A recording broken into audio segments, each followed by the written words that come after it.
You're listening to Through It All, where stories come alive and faith finds its voice. Each episode, individuals who've encountered life's highs and lows will be heard, and through it all, they witness the undeniable faithfulness of God. This isn't just about sharing stories. It's about celebrating God's enduring love and transformative power of His grace. Welcome to Through It All.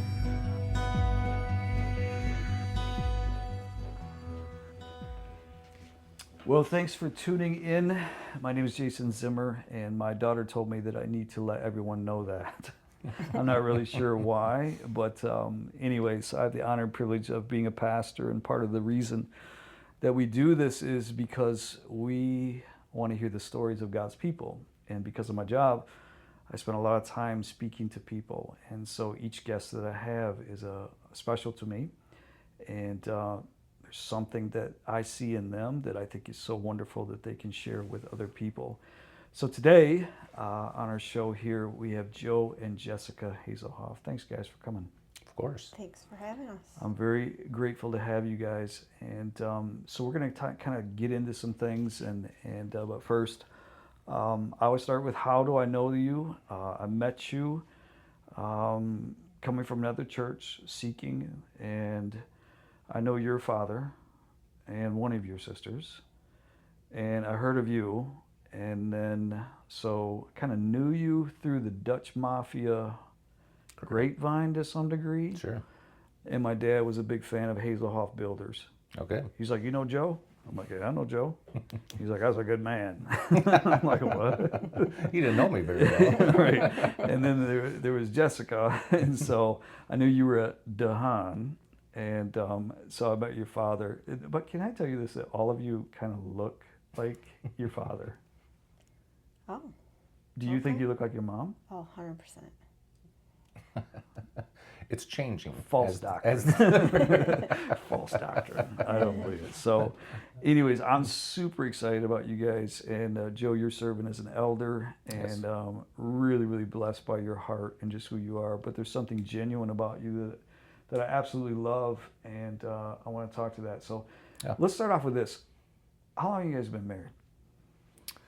I knew you were going to ask that, and I was thinking about it today. I think it's 24 Yes. years. I think it's 24 years. Yep. This year. I'm surprised you don't know that. Don't be. Okay, so 'cause Learn a little bit. This is not traditional. I see. Yeah, because it's usually the guy that's sitting there and he goes, "Yeah, I think it's a guy." So, Joe, well done, my friend. All right? If I'm correct. So if we're correct. yeah. So 24 years. How did you guys meet? Well, it all started. I've known her most all my life, of her, I should say, right? We didn't go to the same schools. We didn't do any of that. I more so worked with her father once I got out of school, and we knew each other through that. We lived different lives. We each had significant others for 5-year relationships. Like high school or Yeah, after high school? Okay. I'd say it's after high school. And then we kind of got set up by my cousin, who was dating her sister, Katie. And he really wanted us to be in the same family together. We're good buddies, right? And Jessica's a great girl, so why wouldn't that work? Kind of weird, right? Did you know about this? Well, they would come over. Katie and Tim dated for a while, and then Joe and Tim would ride dirt bikes over to our house. And I was like, ooh, is that Joe? That Joe's easy on the eyes, He isn't is, it? right? Well, I called him Hattie Joe. And, all right, we'll edit that. She said, and like they would do side jobs together. I'm going to bring Tim food. You want to come with me? Will Joe be there? Yep. All right, I'm in. So, but yeah, but I didn't really know you. We didn't know each other well. We were obviously interested in each other, and we actually went on a date. Well, Kind of. I had a boyfriend. Yeah. And I was true. home for summer, from college, Mm-hmm. and he said, I'm going to Detroit with my frat brothers, and you're not invited. And I was like, oh, okay. So I was like, Katie, and I was living at home with mom and dad, right? And I was Mm-hmm. like, Katie, can I please hang out with you? I don't want to sit at home with mom and dad. Okay. Mm-hmm. So she's like, yeah. And then Tim said, ooh, I think Joe and Danielle are broken up. That was his girlfriend. Correct. I'll see if Joe wants to come. So the four of us went out and hung out, and then I went back to college, and we never talked again for a year. Strange, right? That's how it works. Right. Yeah. Mm-hmm. So, How long? So you came back from college, I'm assuming. yeah. Yeah. The other guy's gone. Nope. So you're dating two dudes at once? No, I never dated him. I went. Good question. Glad you clarified that. Yeah, we never dated. We just went out to dinner that one night and hung out, the Oh, four of okay. us. And then I left and went back to college and finished out my last year, and then came home to work. I mean, I ended up working here in Kalamazoo, and then still dating that same guy. And I in turn got back with the girlfriend I was with over her last year of school. Okay. Okay, so then we were both dating again, and she came home for good. Not for good. We were done with school. Yeah. Say. And then Tim turned 21. Okay. This is all Tim's fault. So Tim, I'm assuming Tim had a party. Tim, no, well, Tim, Katie was studying abroad in Germany. That's a whole nother story. For the listener, who's Katie? My sister, and I was like, boy, I just really feel like everybody deserves a 21st birthday party. Tim, I will drive you and your buddies around wherever you want to go. And he's like, we're starting at the ground round. So if you're from Kalamazoo, no one has heard that. I haven't heard that in 25, 30 years. The Ground Round, Oh, which is yeah. a restaurant, right? So that thing is, was it on Stadium? Yep. Yeah, the Ground Round. Not sure why.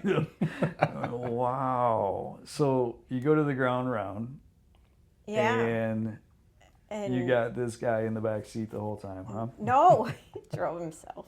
I only drove Tim.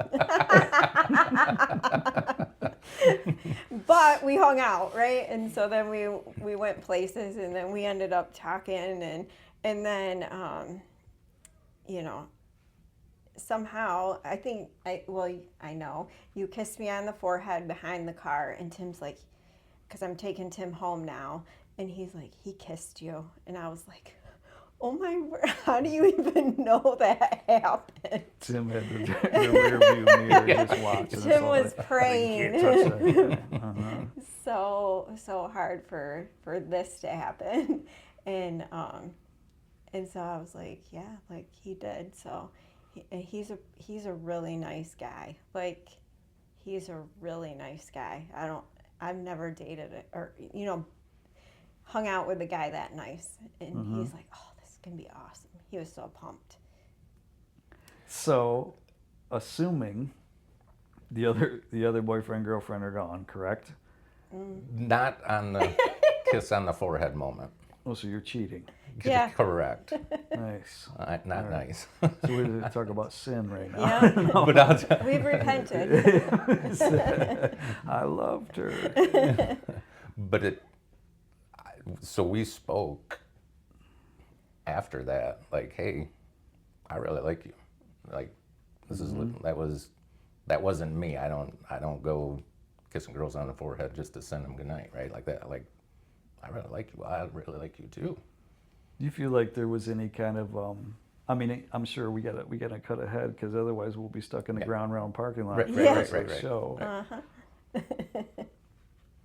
So I would probably assume that your parents, because you both come from a Christian family, correct? Correct. Grew up in the church, Correct. Yep. whole life. Yep. whole life. Okay. So you're told your whole life, you know, hey, save yourself to marriage, love her, you know, be with one, all this kind of stuff. I got to believe probably your parents were praying for your spouse to be. I know that that's something that we did with our kids, is Sure. that we started praying for our children's spouses Sure. really, really early on in their lives. And so they would be, you know, because we want that. Did you sense like, did you have any recollection that this is God putting you guys together? Or is that 2020 hindsight? In the moment, no. There was just a great attraction. Like, it happened quickly. I can tell you that. Like, it was after that moment, and then having a few conversations, it was like, this is worth trying. Like, And right. it was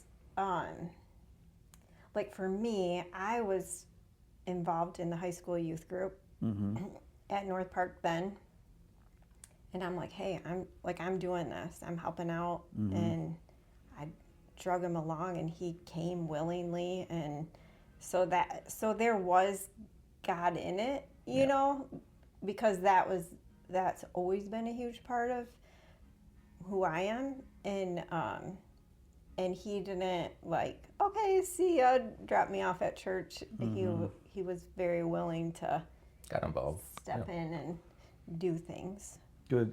When did you get married? When? Like how long after the forehead incident? It was within a year and a Oh, half. yeah. Okay. Actually, so it was like 14 months, you know. Yeah. Katie and Tim got married, can and I then just a couple pause months later, just for a us. moment? And Joe, I want to tell you how impressed I am with your male knowledge. Like, you know dates, man, better than any person I've ever talked to. It was 14.2 months, you know? So well done, my friend. Thank you. So you got married, We did. and you guys went someplace cool on your honeymoon, didn't you? We Well, went out. it depends on who you are. Yeah. We're not the normal, which we'll come to find out. But That's why you're here. We took off for 2 weeks with a truck and a motorcycle and a tent, and went out to Yellowstone. Yeah, you did. Colorado. Tent camped and Yeah. rode a motorcycle around Yellowstone after we did a little bed and breakfast We had a few in nights. Ouray, Colorado. Yep. If you've never been, you should definitely go. Okay. Beautiful place. You're outdoorsy people, correct? Yes, correct. Joe, you own your own business. Correct. What do you do? Construction, general contracting, and what they call general trades and bigger construction management program. Pretty good sized business, though, isn't it? How yeah. many employees do you have? What we're at, 16, 17, something like that. Okay, so decent. Yep. And then you're a horse lady, right? No?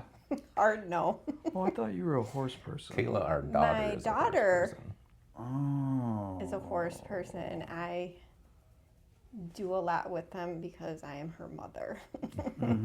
That's the pet curse, I think they call it. Once your child gets a fish, Right. you're Yeah. feeding that thing That's for the right. rest of your life. Well, I just tell her if she ever questions my love for her, watch me go feed the horses. Yeah, And in that's, this weather, that right. is true love. Right. So being from Michigan, especially right now in January, is so cold. So you guys were married for how long? And you have 3 children. 3. Correct. Can I That's get probably some names? Luke, How oldest, old? 20. Okay. Kayla, 19. And Mitchell, 17. Okay. So how long before you had kids? Been married for how long? I think that was 3 3 years. 3 years. Yep. And that was the plan. 3 or We're 4. having kids. No. We were kind of wild, I will say. From my perspective, we were kind of wild. I calmed down. And a lot of people around us were having a hard time getting pregnant. And so we kind of talked, and I was like, I mean, we're not living the greatest life right now, so maybe, but if we ever want to have kids, we should probably get to trying, right? Right. So the next month we were pregnant. Okay. Yes. Yep. How old were you then? When you? I have no idea. Who you're 3 testing- years you're after we testing got my- married. So yeah, Like 24, 25, Yeah. something like Yep. that. Yeah, we wanted to be done once the process started. We're like, well, we should do this and be done having kids by 30ish if we can. Right, right. Just that route. That's how my wife and I were. We said, and I think people get married a lot younger. Like I think we were married at 23 and 22, 24, Sure. 22, something like that. Like Sure. that's like really early compared Nowadays, to yeah. what, nowadays it is. And so when you had your first child, Luke, correct? Correct. What was was it like, wow, or was it like, oh my goodness, what do we do now? Was it? There's definitely that in Oh, your yeah. day-to-day routine, right? Like life just changed drastically. I think it forms a little grow-up moment in your mind where, what's my focus? Right, It right. refocuses you. Yeah. But So one of the things that I've known, I kind of want to shift gears a little bit here. And so first, I thank you for sharing what you shared, because I think it's important that you seem like to me like the all-American family, oh, right? we must paint a pretty Successful, picture, but yeah. But do you know what I mean? Like I Sure. think when we all come and we're around other people, I don't know if you guys do this. You're around other people and you see their families and you go, man, I love that about this family, or I love this, or I love this. And I think for me, when we had our first child, you begin to think about that more, okay? You go from like, it's just us to now it's all of us. Yeah. There's more to this story. So for you guys, were you involved in church during that time? we were helping out with youth group actually at Okay. North Park. Okay, so involved in a church and that kind of thing. So one of the things, and this is why I have you in here, is I believe that you can give hope to a lot of people. And I think your story is a powerful one too, because I've noticed you to be a very proactive parent in the idea of Jesus and my kids. So we were talking about this earlier. Yep. I think a lot of times we can get caught up in an idea of taking our kids to church, but never taking them to the cross. Do you know what I mean? Right. Yeah. And so there's like this idea, and you both grew up knowing your backgrounds. It's church, more church, and then some more church, and more church, and more church. It was. Okay. What did you want for your children? I mean, what did you want for them? You know how today everyone's like, oh, I want my kids to be happy. And happy's overrated in so many ways. And so Sure. we give them everything, do everything. Sure. Yet the spiritual component, my observation is, in your children is alive. Yeah. And at different levels. Mhm. What did you want for them in that? So I would say I had a unhealthy fear of them not turning out to be good kids. I'm talking they're little yet, and it all kind of hit me. All of a sudden we got 3 kids, not for the fear of embarrassment if they didn't turn out good, but it was like pour the love into a moment in my life where I'm like, how can I get them to turn out to be good people, right? And so I was in a men's group at the time, and one of my mentors through life, outside of my dad and that stuff, he says, man, be yourself. He says, just live by example for them, and they'll be good. He's like, they'll be good. Do you think every parent, like with me, I think one of the struggles that I had is that I always thought my children would be more godly than me. Do you know what I mean? Like Sure. that's, I think, our hope. Yeah. That they will love the Lord like we do, and they will, read their Bible all day long and pray and fast. And I think sometimes we set the bar so high. How high is the bar of faith in your home? I mean, where does faith in your home lie? Is it sports, work, faith, or is it faith precedes everything? How does that work at your home? I think faith is at the top. Yeah. we when we had the kids baptized, one of the big emphasis was active participation, and I really took that to heart. Yeah. And to be fair, I didn't have big aspirations of being a mom. I didn't babysit as a kid. I didn't really care for kids, to be honest. I definitely wasn't going to be a stay-at-home mom. So I was going to be a career woman, and then when we had kids, and then going to get them baptized, I think was that moment that we're like, this is the priority. The most important thing is to introduce your children to Jesus and trust that God is going to carry them, right? Like, it's not, I'm going to plant the seeds because God gave me these kids to, he entrusted me to us to, raise these children. And so plant the seed when they're young.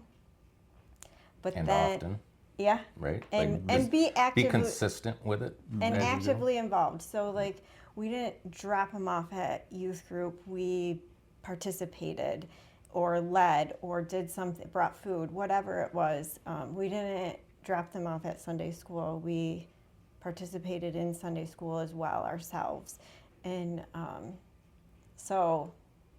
But then also getting to that point where it's their decision. God, I want nothing more. I think we sat down with our kids one day, and like, I'm a control freak, and I want nothing more than to control their lives and make them followers of Christ, right? But I'm like, I can't do that for you. That's your decision. That's a choice you have to make. And I want nothing more for you than to be saved by Jesus. But you ultimately have to figure that out. How? Okay, so what you just given a ton of wonderful thoughts and information. Did you ever feel like it wasn't working? Oh yeah, I did. I mean, Like, because you know how you put so much effort into something, and like, I was reading a book by Timothy Keller, and he was talking about the sacrifice of a parent. You have to turn. Do you know what I mean? And kids spell love Time. Yep. And it sounds like you gave time and stuff like that. But there's a place. When did you know? Like what were the indicators that, hey, my kids seem to be following Jesus? What was the indicator for you?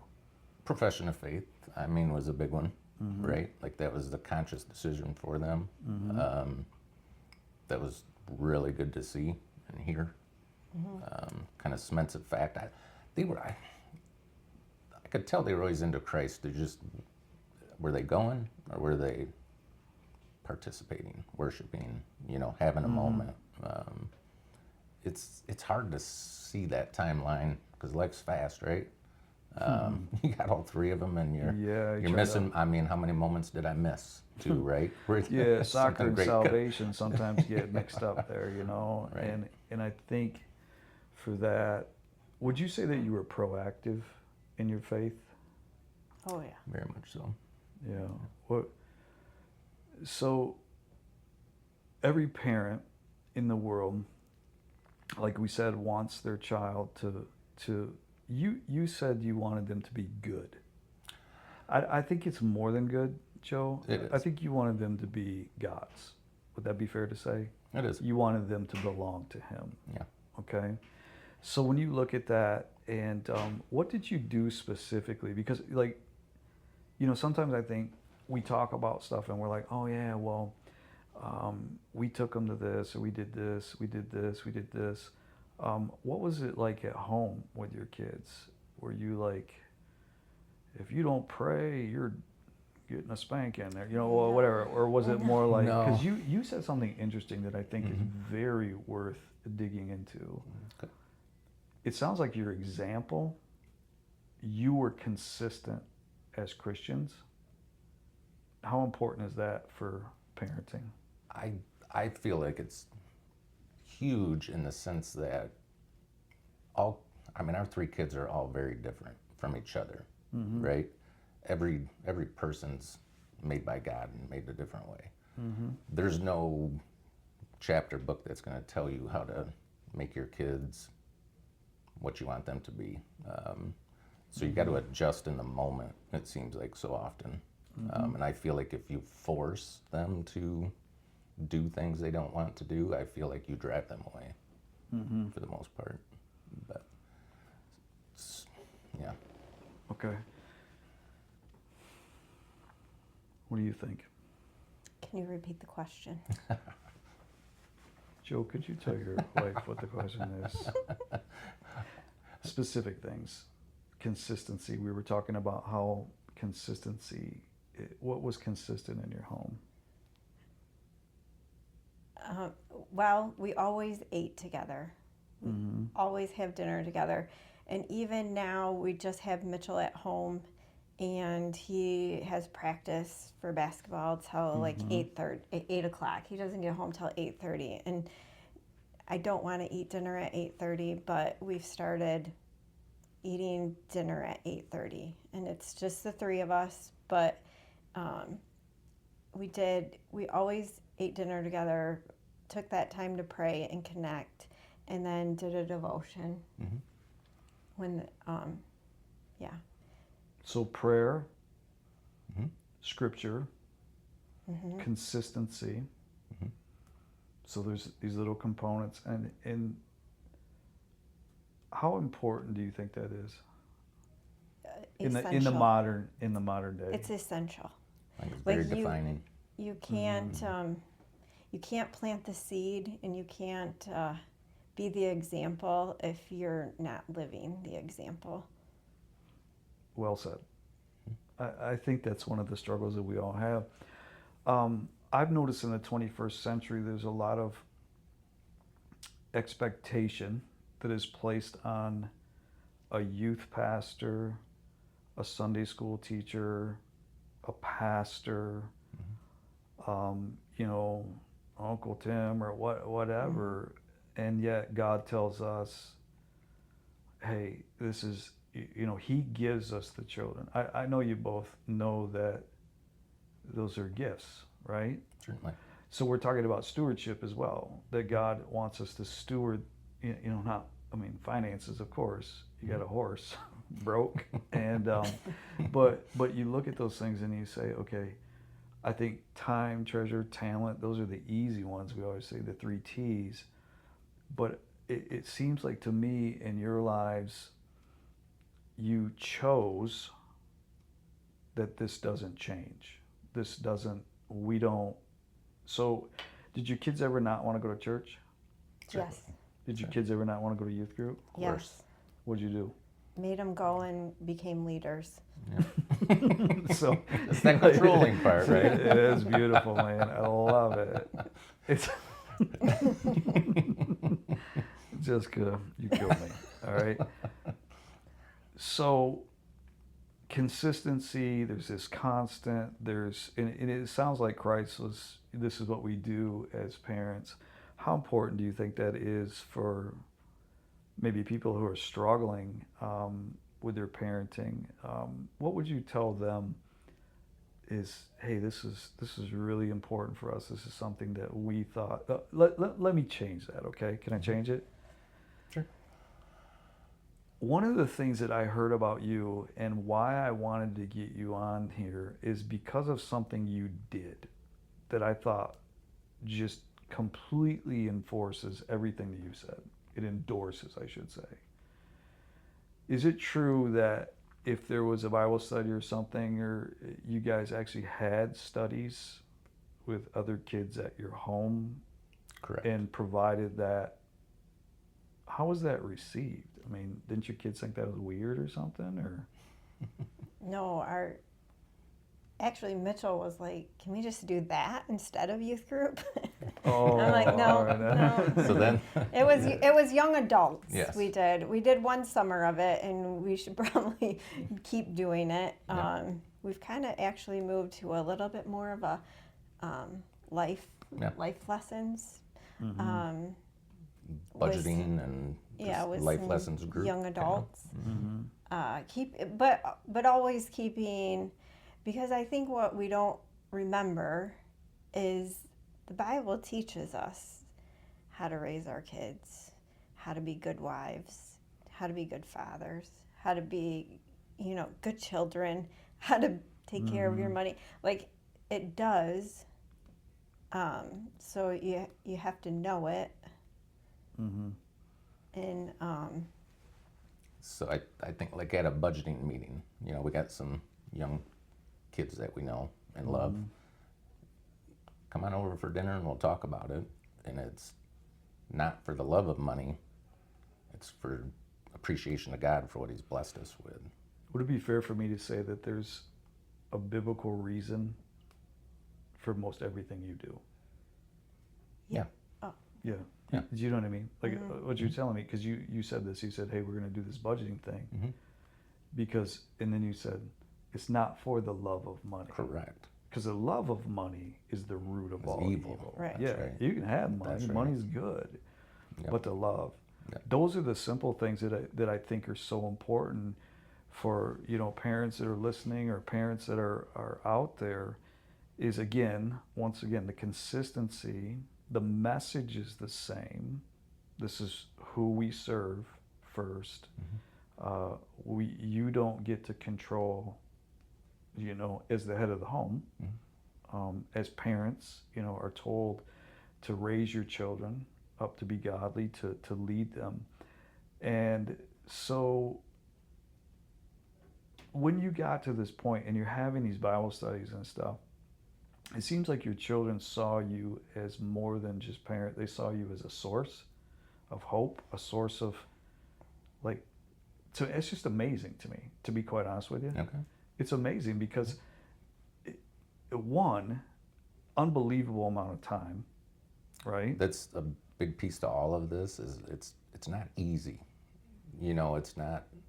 I enjoy it. Don't get me wrong, but it's not for the faint of heart. It's a job. You got to work at it, and that consistency can be a grind, just like any other job, right? But the value is important to us that's worth that time and that effort, right? Because we're really talking about return on investment.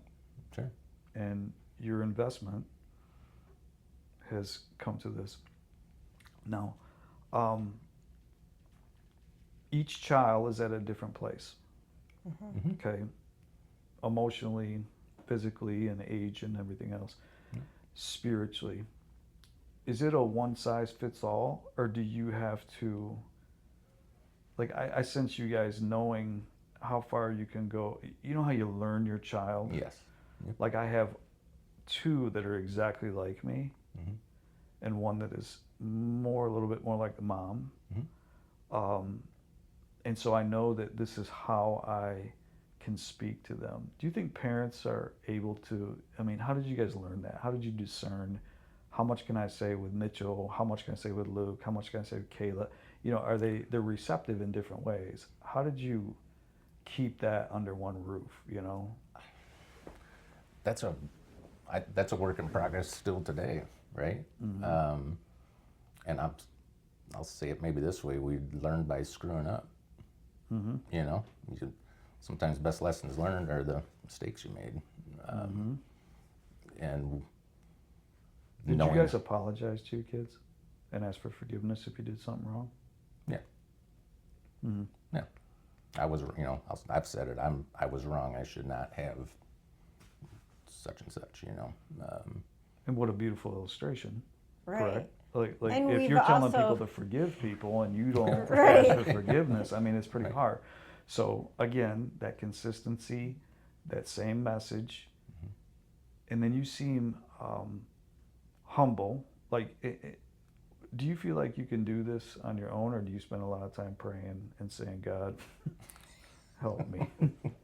Well, I think one of the big things that we also talked about too is like it's always God first, but then it's us second, our marriage.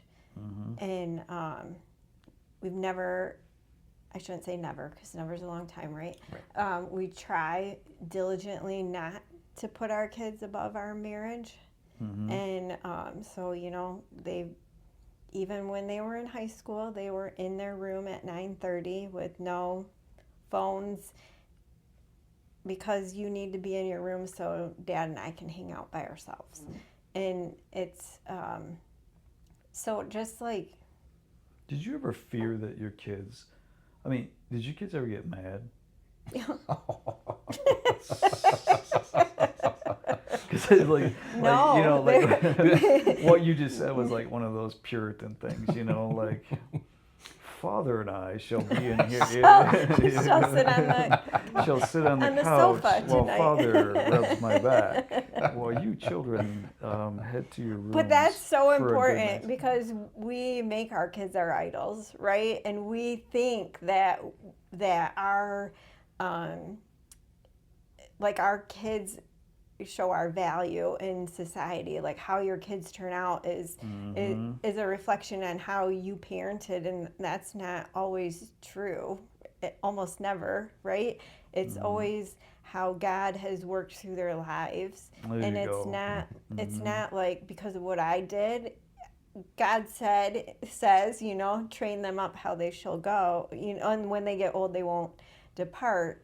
And so we believe that. And so that's why we diligently try to train them. Try is a good Try word. to No. train them. But then also like I said, I'm a controller, but giving that control to God and knowing that. How does someone do that? Okay, so because I'm listening to you, I know your family, I know a little bit about you. How does so you have these children and you just give them to God? Does that mean they just do whatever they want, or does that mean they just oh well, here you go? No, because it also says you have to discipline them, right? And you Right. have to give them direction and boundaries, and so loving means Being a parent before a friend, ooh. right?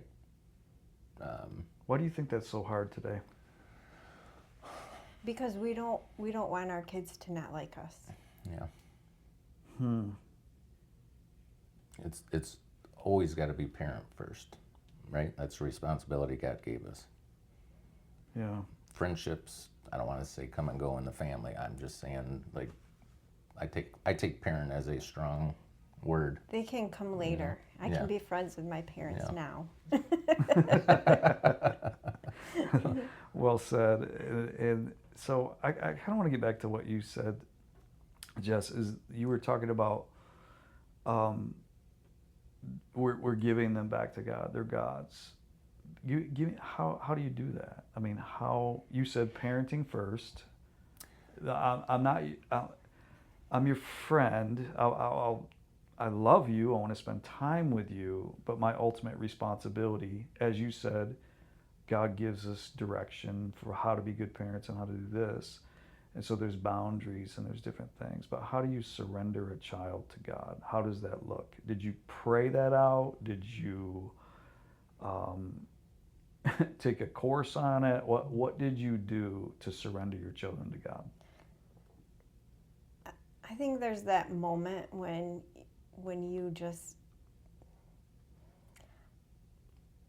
I almost think they show you some signs that they're making their way, and you get to a point, and it's probably pretty much driven by age, that we've done what we can do. I'm not saying we would ever give up on them and never stop being there for them, but like Right. you can't. And there's a point when it's when the heart connects to the head, right? And but then in your heart that they're God's children and they're a gift to you, and He's entrusted you to raise them. Mm-hmm. And so His will on their life is going to be done no matter what I do. He's Mm-hmm. going to weave through there and make it His story. And that's interesting you said that, because that's the obedience game. Right. Not a game. But if you're not obedient to Christ, your marriage won't work. I mean, it won't be as good as it can be. Sure. Right. If you're not obedient to Christ in your parenting, it won't be as good as it can be, because it's out of order. It's out of alignment. And I think, as you talked about, we're scared of offending our children. Yeah. I think society has put a tremendous pressure Certainly. on especially young people, like college and sports and travel teams, and pretty soon I've noticed a lot of times that it sounds like you guys, did you do a lot of, hey, Sunday's off limits kind of stuff? That's our day to worship and that's our day to do things? I was old school Christian Reform, and we couldn't do things on Sunday. I don't know, maybe your family was a little different, but when the kids were little, we could do stuff, but we definitely didn't. They didn't have friends over. Like that was family day. Actually, Joe's parents, his mom, would invite us over for dinner, so that was always a big. We're going to Grandma Coco's for lunch after church, and so family was always a big thing on Sunday. And then we didn't do extra stuff on Sunday. We might take the boat out as a family, Yeah. right? We might. Every once in a while, Joe would get on the lawnmower, and I just want to wring his neck. But It was just another day. I just started to. I still think that's one of the craziest things they ever came up with. okay, but You know what I mean? Like, I remember when we were kids, in the Reformed tradition, yes, no riding bikes, no swimming, no, like, go home, take a nap, go back to church in the evening. There was just like zero joy or see, fun. we couldn't ride 4-wheelers. That was our thing, and so I got to the. You know what? We can mow and we can ride 4-wheelers and we can make noise every other day. But like Sunday, How important is a day to just be family? How important was that for you for raising your kids? I think Gosh, we were just so tight. I think it was always there. I wouldn't say that was a big point of emphasis for us. we didn't as have much to as- discuss it. We we wanted just to. did it. Maybe. I don't know. So that's That's a that's really what good I'm asking question. you. Right. Yeah. It was just like. So it that's- was vital, Yeah. but it was already there because it was established consistency, Consistency. and you kept doing the same thing. Do your kids, they love you? Boy, I hope so. Yeah. You ever wonder about that?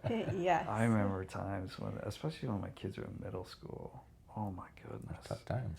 Tough times. I was like, The girl. does this child even, is this even my child? I mean, I Right. remember like getting calls from the middle school office. I think I might have been on speed dial for a while. Sure. And they were like, hey, we got, I won't mention names, but down here, and he did this. I'm like, okay, well, now you know it's one of the two. But, Yeah. but what do you hope? I mean, what's your hope for your kids in faith? I mean, what would you like to see? Like, if there's some benchmarks, man, what would you love to see for your kids? Selfishly, I just active participation in church. Yeah. That's the same. I'm a volunteer. Church, or would you say vibrant faith? Would you rather have attendance or attention to? I would rather have involvement in Okay. that. I know that wasn't a choice. No, I appreciate you But bringing you that know up. my dad, right? Yeah. Do my own thing. Wonderful, yeah. but that's, you know, like, and I think that's just because I'm a volunteer. I like to get involved, and so that's easy maybe for me, and so I think that they should get involved, and But that's our hope for them, is that they will get involved and actively participate within the church body. with it, So be an active Christian. big church. Yes. Yes. Yep. You ever feel like you haven't done enough? Oh, yeah. Every day. Every day, being a control freak, yeah. Joe, you were sharing some things about your son. Yep. You cool with talking about that, man? Just kind of. I'm good with all of it. I've always been open. Okay, so this is a fear that I think so many people, and I see this in very, very young families right now, who are trying to prevent everything they possibly can from happening that would be negative or detrimental. Mm-hmm.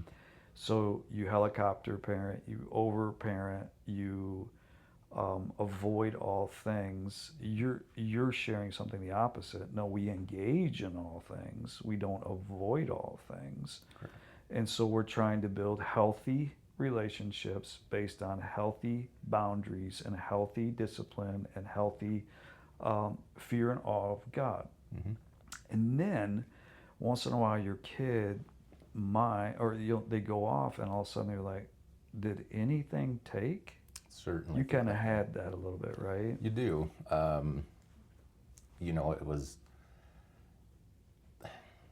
and I think all of their lives cycle at some point. Mm-hmm. You know, for our daughter, it was a little earlier than our oldest son, and we haven't really seen a huge cycle in Mitchell so much yet. Yet. So I feel it's coming, and I feel like those are hard moments. Watching your kids Do the wrong flounder thing. and fail and And you do know, the wrong things, right? Nobody wants to see that. It's know. essential though. Did you guys never did the wrong thing? Exactly. Duh. So I'm a realist, right? So I can recognize the fact that I did those things. He's going to want to do those things. I begrudgingly accept that. And so I still just want to be there for him. Yeah. Does that answer your question? Or you want me to? Yeah, no, yeah, you did. I mean, and we all have the fear of the prodigal son. Yeah. Like, I'm not gonna lie to you. I think every parent, like you said it, I just want them to be good kids. And Jesus said, Right. no one's good but God, you know? Right. And so good is this overrated. I didn't want good kids. I wanted great kids. Sure. I can tell you this, one of my biggest mistakes with raising my children was the fact that it was more important what it said about me than what it said about, you know, like you can lose that vision of why are we doing this? Because we want God to be glorified. Would you agree? Sure. Why are we putting these things together? And I think sometimes we tell our kids, here's what and how you got to do things, but we never tell them why. You sound like why parents. Do you know why you did the things you did in faith?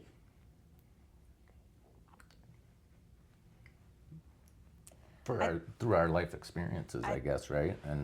And we had Christian parents who did the same thing, and like you talked about, we haven't had that, maybe the deep dark fall, but we've had God's grace work through our lives, and we've watched it, and so like we are products of parents who prayed for us and covered us with God's grace as well. And that's important for the listener. There's never, like, I don't want you guys to feel like I'm putting you on here as the perfect parents. I don't want people to hear that.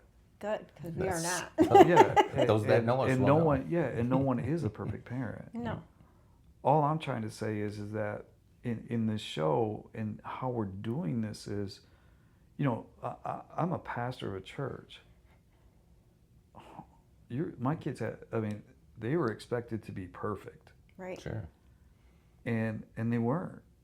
And in some ways, this is, I think, the biggest fear. I still think it's visual. I think we're all trying to look great. Do you know what I mean?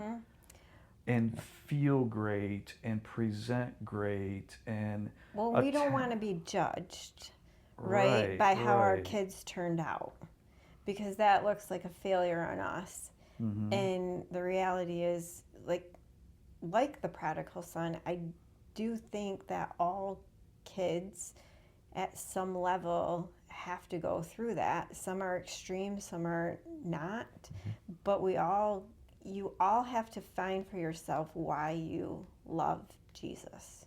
Yeah, that's well said.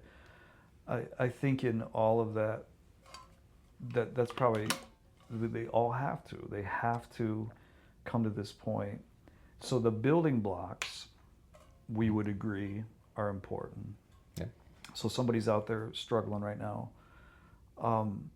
For me, gathering what you said is look, I'm the parent, and I have a responsibility, obedience to God, okay? And yeah, you may not like me at this time, but I'm okay with that because I know my responsibility is more important right now than your, happiness or whatever. You were willing to take that risk, correct? So those are the nights where the kids are like, I don't like you, you're mean, you don't do it, we're weird, all that. We had those. Yeah. And and then the crazy part is that I think it's almost like you're saying to them, we put all this in, and this is where I want to come back to that. You ultimately have to trust them with God. Is that correct? 100%. Oh, yeah. Yeah, and those are the hard prayers. Because, right, I can't save them. Yeah. Wish I could, because yeah. just As a control freak, push Jesus into him, but turns out he's got different plans. Get a Jesus tattoo. Now they're Jesuses, permanently. I think I want to kind of shift gears now and talk about a little bit about what would you say. Let's talk about a place to start, okay? So I'm out there, I'm struggling with my kids, or my kids are young. What would you say is a great place to start putting Christ first, putting this back into play? Or maybe, what would you say? I think it starts with yourself. I think you have to write yourself and your marriage. That's well said. Keep going on that. Okay, because we talk about everything. We seldom would, say our kids got in trouble. Well, we'll get with you tomorrow on what your punishment will be or what your correction will be. It was never in the moment, because I've made some bad decisions in the moment. So I like to change I like to discuss it and talk about it together, because there's two sides to every story.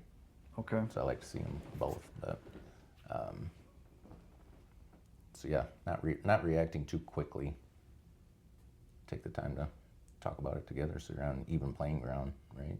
We got to team up on them sometimes. We had 3 of them. Yeah, you're outnumbered. That's right. I remember when we first figured out we were outnumbered. I was like, what? This is not good. All right. So, back to the question. What do you think is like the key for parenting? What's the key to parenting? The key, wow. 4 years short of a psychology degree, but I can tell you. Yeah. I think what works for us, or is working, is God as the center, and then how do you implement that in your life every day, right? So dinners together where you pray and read devotions, putting your kids to bed and reading a Bible story, or just making sure that that they know, and like how we live our lives, you know, how Joe leads the family, and um, I am trying to be a good wife. Joe, you said something important. You were talking about it starts with you. Do you know what I mean? Yeah. I think we forget that. You have to rate yourself to Yeah. where you want to be in life. Well, also too, if you're living with resentment and anger, what will you do? You'll bring that to your Right. children. Yeah. If you're living with strife in the marriage, you're going to bring that strife to the children. And so I always tell, like the psalmist would often say, hey, search me and know me, test me. Are there any anxious thoughts within me? So show me, how am I going to do this? And if I'm not learning and growing, why would they? Right? I mean, Dropping dimes. Yeah, man. Yeah, so we never want to ask our children to do something we're not doing. yeah. Would that be Correct. fair? Exactly.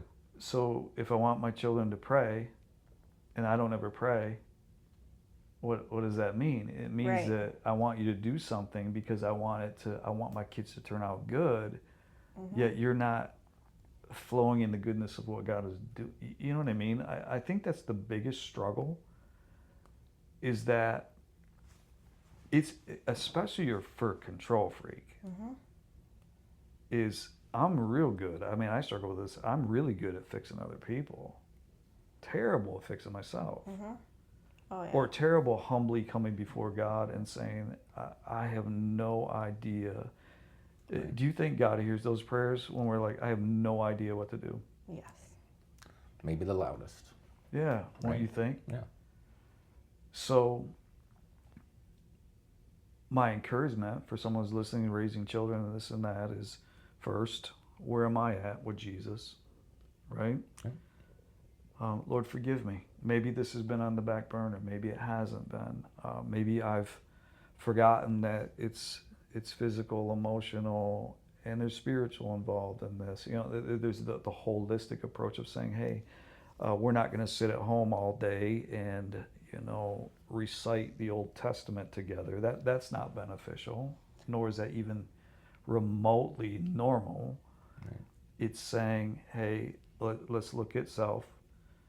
And maybe perhaps it's a repentance of saying, hey, I've been looking at other people and trying to be like other people and not be what God wants me to be. Or trying to present myself so I don't have uncomfortable. I think as parents, part of our lives is uncomfortable. You know what I mean? Very much of it is uncomfortable. Yeah. Yeah. One, I don't know exactly what I'm doing. Yeah. How At all. important is faith, the body of Christ, to parenting? For me, this might not quite exactly be what you're asking, but for me, I've found a lot of comfort in mentors through Christ. Meaning, I was a part of a men's group for a long time and had some really stand-up people in there that were great examples to me, right? If I'm going to be an example to my kid, try to select an example of somebody you admire and the way they're living their life, then try to be like them. Yeah, it's so important because I think that I look at this place here and the people that God has surrounded us with. I would say that there is inputs from all different sides. You know what I mean? Kind of like what you're saying. Yeah. This guy said this to me, and this guy said this to me, and that helped me do here. I think there's so many parents out there that are alone, or they've been lied to. Think they're alone. Yet think Yeah. they're alone, Yeah. and there's no one to support them. Or the big lie that there's all these people that are perfectly living this Christian life. My kids are holy all the time. And no, this is a tough task. And you're working very, very hard to make these things come to fruition and make them work and do what God's called us to do. And so it's just an incredible blessing, I think, to have people that are cheering me on, grandparents. Feels good. Yeah. It feels good to have back. I mean, I think we just talked, our kids are older now, obviously. And just knowing that that we have friends that are not because of our children. And I think that's the other thing that we get caught into, like with all these different events and stuff where we get our kids in or our kids want to be in, then those are the parents you follow around and your friends, but you're only friends because you're hanging around them at that period of time. And like I said, we have a Bible study group of, there's 9 of us girls. What's the name of that group? The Bible Babes, we call ourselves. Humble, right? No, it's always hilarious because I see him. Yeah, 'cause I you go know over who we are. Yeah, I go over to see Mark, and he's like, "Yeah, my wife's at the Bible Babes," and I always make you laugh. So, but not like my sister and my sister-in-law are in there. So yes, our kids do get along, but none of us really have kids that are best friends or like we're not there because of our children. We're there because we form connections together, and so I think that's huge because we elevate our kids, and then when they're gone, we have no friends and we have no spouse because we didn't make them a priority in all of this parenting business either. So That's what I'm kind of taking away with you guys is just you again have to be a healthy believer first and foremost. Correct. To be a healthy parent. Yep. And so let's start there. You know, that's what I want the listener to be like, okay, let's do an inventory, okay? If we're not spending time together, we're not healthy, we're not reading the word, we can't expect our children to. We can't, you know what I mean? And it's Right. like, and if we're doing it again, all of us have been told how and what to do, right? right, and that doesn't mean like Joe and I sit down on the couch and hold hands and pray every night. We're not perfect and we struggle just like everybody else. But even But the thought that's of, what we found is but even the thought of that, where is that? You know what I mean? Like the husbands and wives just sit down I mean, there's consistency. Yes. Right. Your duty, the things you do, bring delight. They bring joy because you're working through those. We meet God in the Word and those type of things. But I would say if there was anything that I have seen from you guys, that I'm grateful for you. I'm grateful that you've been able to, that you were raised by godly parents. I mean, how wonderful is that? It's huge. Yeah. And so now you got some tips, you got some things. I think there's a lot of people out there that are new to faith. And they're going, what do I do? I don't have a track record. I don't have these things in me. And again, let's start with me. Okay, where am I at with Christ? Because it seems like to me, what I've noticed with your children is you've kind of bled Jesus onto them. Maybe not bled, it's not the right word, but they've seen it. It's always been a. You know what I mean? been Like there, yeah. the way dad handles his business, the way mom, she may be fired up, but she's, whatever it is. And I think it's example. Yep. And then consistency, and then also too, a family of faith. I don't know how. I look back on my life with my children. I don't know how we would have ever been able to do, to stay consistent, because this fills me, and then I'm able to pour into my kids. Right. It's kind of like if I'm not filled, I can't pour. right. Yeah. If I'm empty, I can't do this. Yeah. Get yourself where you want to be if you're gonna try to teach anybody. Well, and I think that's why we did the young adults group. Because I think a lot of those younger adults that are out of high school and maybe not at college, maybe they are, but maybe they're just out of college.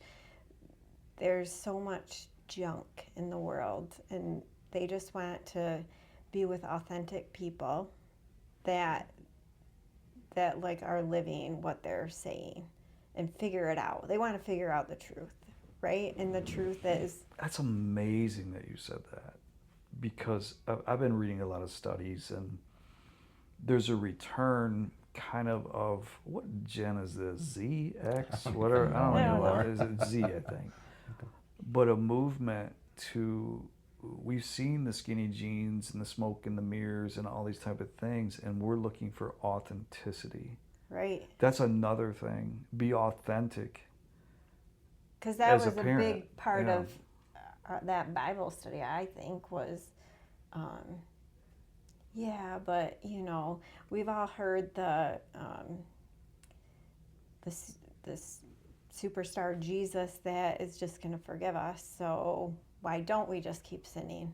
Mm-hmm. Well, there's the head Christian that knows the Bible, and then there's the heart Christian. And when you know Jesus and you surrender your life to Him, which is not easy, right? Surrendering, it's not the typical story you want to go down. You want the victory, right? Right. So to surrender your life means that you do your best to live in a way that is pleasing to Him. But how do you know that if you don't know who Christ is? Mm-hmm.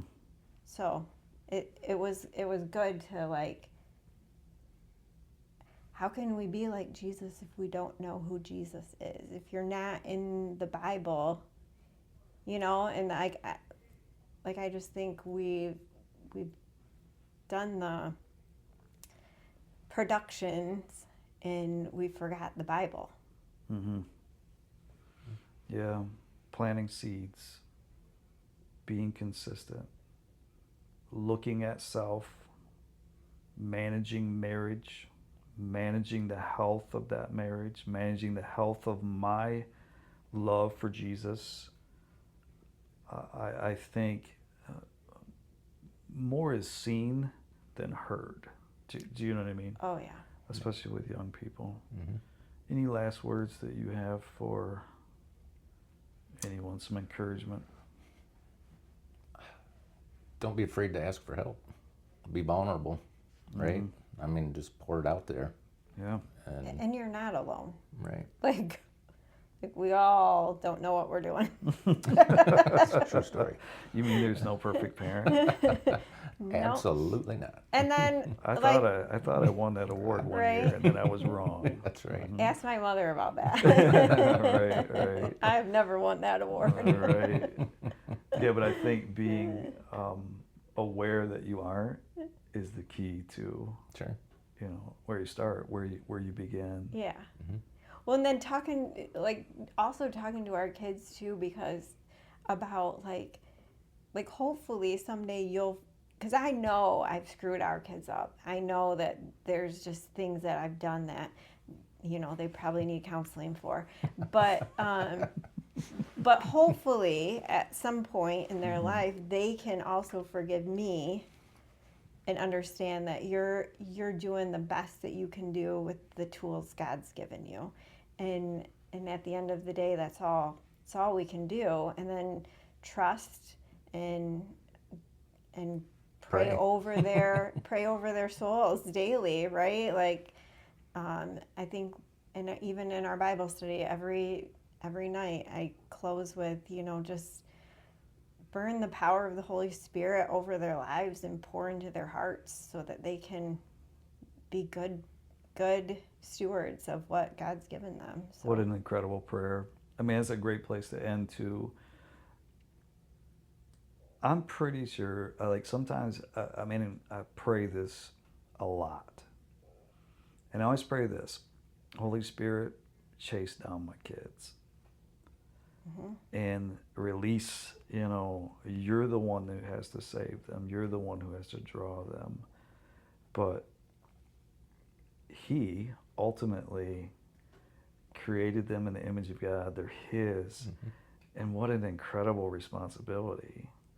But what a privilege. Right. Because your children teach you more about yourself than anything. Well, and how you know? better to learn than to teach, right? When you teach something, you've really kind of figured something out. And if you could teach it to somebody else, right? So Yeah. God gives us these little people to teach that to. And it's like, oh. The little naughty people. Control them. That's what you got to do. So, well, I want to tell you guys, I love you dearly, and I'm very grateful for your presence in my life, and I'm also grateful for your hearts. It's refreshing for me to see people that are like, hey, we don't have it all together, but we sure are trying. Yeah. And that's what I always tell people. You can give up and run away, or you can hit it head on, humble the heart, and do that. And I found you guys to be just a blessing. So thank you for coming. Thank you for having us. And sharing. And I'm very, very grateful for you guys. So with that said, we will see you next time. And thank you to the Hazelhoffs, living legends. So it's very good to see you. Thanks for being here. Thank you.